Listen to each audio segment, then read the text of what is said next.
കുട്ടികൾ സ്കൂളിൽ നിന്ന് വരാൻ 5 മിനിറ്റ് പോലും ലേറ്റായാൽ ടെൻഷൻ അടിക്കുന്ന ഒരു പേരൻ്റാണോ നിങ്ങൾ?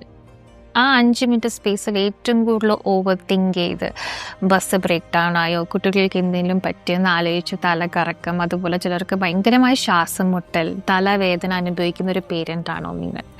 ഇങ്ങനെയാണ് ആങ്സൈറ്റി നിങ്ങളുടെ ബോഡിയിൽ കാണപ്പെടുക. ഇനി ഇതെപ്പോഴാണ് ഡിസോർഡർ എന്ന് തിരിച്ചറിയുക? ഇതേ ചിന്തകൾ എൻ്റെ കുട്ടി വീട്ടിൽ സേഫായിട്ട് എത്തിയിട്ട് പോലും എനിക്ക് കൺട്രോൾ ചെയ്യാൻ പറ്റുന്നില്ല. ഉറങ്ങുന്നത് വരെ ഇതിന് ചുറ്റിപ്പറ്റിയുള്ള ചിന്തകൾ, ആങ്ഷ്യസ് ആയിട്ട് ബ്രെത്ത് പിന്നെയും ഔട്ട് ഓഫ് കൺട്രോളായി പോവുക, തലവേദന എടുക്കുക, ഒരു ചിന്തയിൽ നിന്ന് വേറെ ആങ്ഷ്യസ് തോട്ടിലേക്ക് ജമ്പ് ചെയ്യുന്നുണ്ടെങ്കിൽ ഡെഫിനറ്റ്ലി നിങ്ങൾക്ക് ഡിസോർഡറായിട്ട് മാറിയിട്ടുണ്ടാവാം. താൽക്കാലികമായിട്ട് നിങ്ങൾക്ക് കുറച്ച് ബ്രെത്ത് വർക്കും മെഡിറ്റേഷൻ ടെക്നീക്കിലും നിങ്ങൾക്ക് വേണമെങ്കിൽ ഒരു റിലീഫ് കിട്ടിയേക്കാം. പക്ഷെ ഇതിൻ്റെ റൂട്ട് കോസ് കണ്ടുപിടിച്ചാൽ മാത്രമേ അതിനൊരു പ്രൊലോങ് റിലീഫ് നിങ്ങൾക്ക് കിട്ടുള്ളൂ. അതിന് നിങ്ങൾ എന്തായാലും തെറപ്പി എടുക്കണം.